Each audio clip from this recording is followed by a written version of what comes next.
हो हमरो सुहागवाला भाकावसी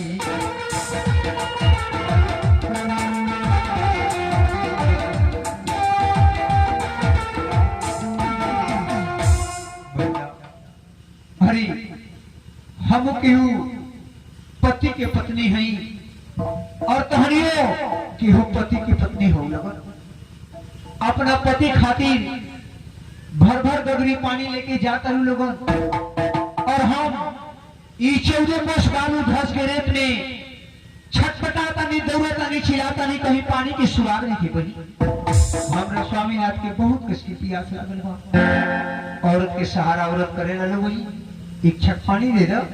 हमारा स्वामीनाथ के प्राण के बचावा हमारा सुहाग लौटा दो देखो माँ हम तो पानी देंगे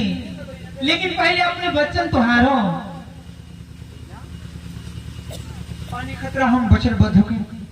ला बहन त्योहार हर बात हम माने अपन बचन देता नहीं बहन देखो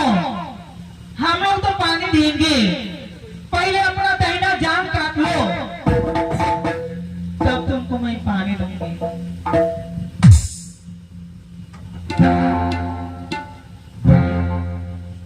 वचनबद्ध करके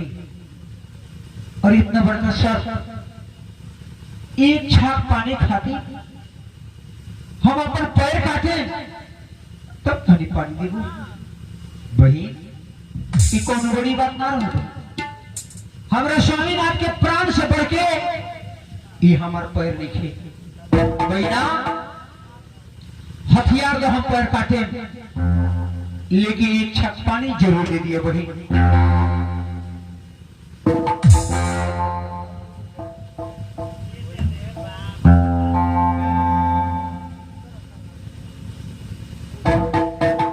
बहिना हम पैर काटे लेकिन पानी दे दिए बहन पानी दे दिया हमारा स्वामीनाथ के प्राण बचा ली हो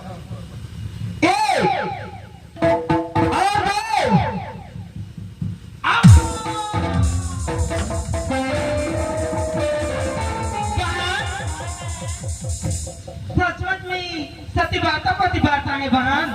हम लोग यहाँ से भागो बहन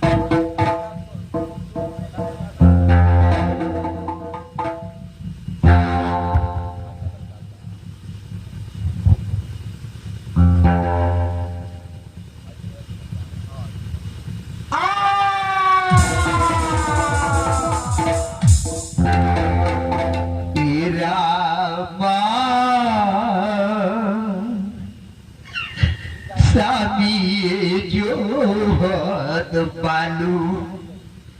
दस के रेतावा मुख मेरा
सुनया हो रोनिया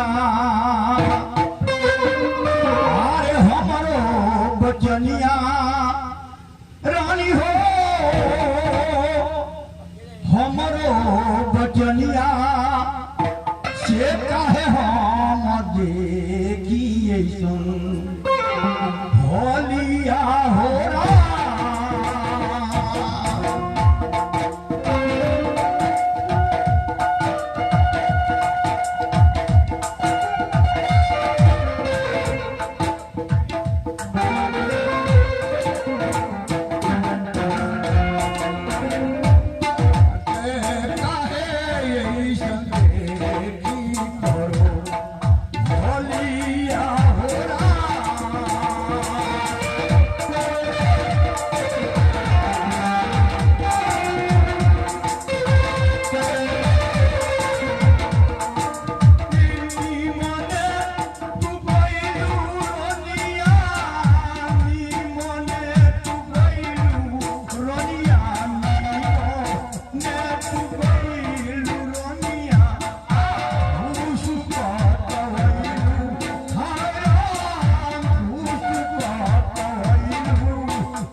बहिना पैर कहाँ गवा धलू कैसे गाँव भर भलू पानी लग लेकर अब घुसखत होता ये क्या दुश्मन हो गई हम बता सत्य बताए अरे सुनी सुनी आहे ये स्वामी अहरो बचनी आई सुनी ना कोहनिया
पहलू पहले क्या धामा के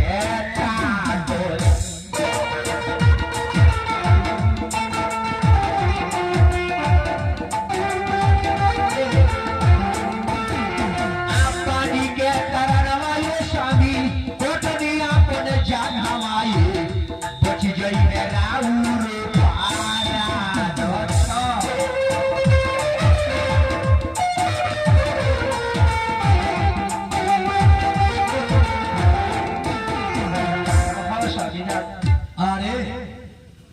वो पता के लगे काट कर है लोग इस संसार में सबसे बेसी ममता मिला औरत के पास तू कथी कर दे जहाँ कर पानी दहल लो हाँ सर आप बताओ हम तो बिना पैरे के पानी हाँ सर